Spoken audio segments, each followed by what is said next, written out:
Hey everyone, I wanted to share something with all of you that encouraged me this morning. And God uses my children many times, probably almost all the time, to show me things and teach me things. And He did this morning.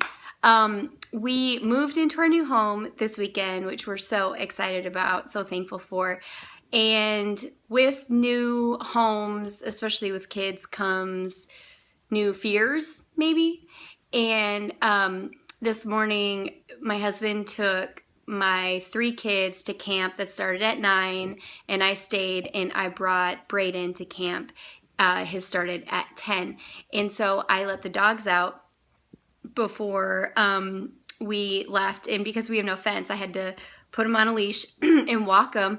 Well, my son was upstairs playing with his Legos. We have a chime on the door when it opens and closes, and I walked outside, didn't even think to tell him that I was taking Sasha for a walk, and I was gone maybe 5 minutes, and I came back inside and he was in the kitchen having a full-blown meltdown, crying, and I was like, "Why are you crying?" And he's like, "You never told me that you were leaving. I thought you left without me." And I was like, and out of my mouth said the words, "Buddy, I would never leave you here by yourself. I would never leave you alone. I would never leave you. Look, my car is in the garage. My phone is still here. My keys are here." There was evidence that I was still present and that I haven't left you. And I think in moments of panic, not just children, but even we can become a little bit irrational, and we do this same thing to God. We will feel like He has left us, even when there's evidence that He is still present. He may not be speaking to you. He may not be moving and answering prayers when you think He should or in the way that you think He should, but there is still evidence all around us that God is still present. I think to the story of God speaking to Joshua, him going into new territory with a group of people that he has never led before, that Moses has always led. Now the responsibility was on his shoulders, and he was going in someplace new. And God had to remind him, "Do not be afraid, for I will never leave you nor forsake you," which means to abandon you or to leave you alone, "but I will go with you to the ends of the earth." In fact, God says this at least 6 times in the first chapter of Joshua. Because I believe that if Joshua continued to look at the promised land, if he continued to look at the city of Jericho that was standing in his way, I think he was going to become irrational and believe that God's presence died with Moses.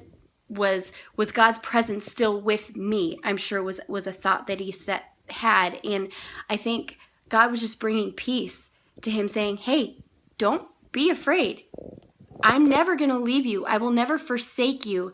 As I was with Moses, I am still with you." And I think that is the same message that has echoed for eternity. As God was with generations before us, as He was with Jesus, as He was with the disciples, as He was with Esther, as He was with David, as He was with Moses and Joshua, He is still with us today, and He is with you. He will never leave you nor forsake you. Maybe you're in a season where you are in the middle of a storm and you can't see the other side.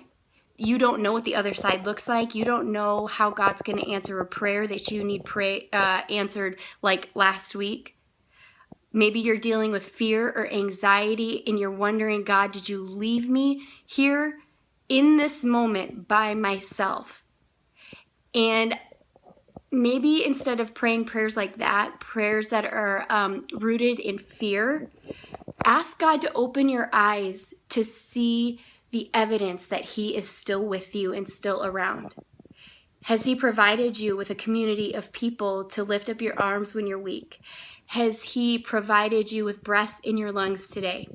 Has He provided you with a roof over your head or food on the table in front of you? Has God provided, even in small ways? There's always evidence that He is present and He is with you and He is for you. He has never left you, and He's not going to start now. So I just wanted to leave that with you. Learned a lesson today. Out of my mouth were the very words that God has spoken to generations before me and has spoken to me personally, and I was repeating those to my son today. I'm never going to leave you alone. I'm never going to abandon you. And God is not going to do that to you or to your family or to your dreams or your business or whatever it is that you have in your heart or fear that you're tackling or battling. God is not going to leave you. He is for you. He is with you. He hasn't left you yet, and He's not going to start now. So I hope that this encourages somebody today, because I know that it definitely encouraged me. Share this with somebody in your world that needs this reminder, maybe needs to hear this message. I hope you guys have a great rest of your week.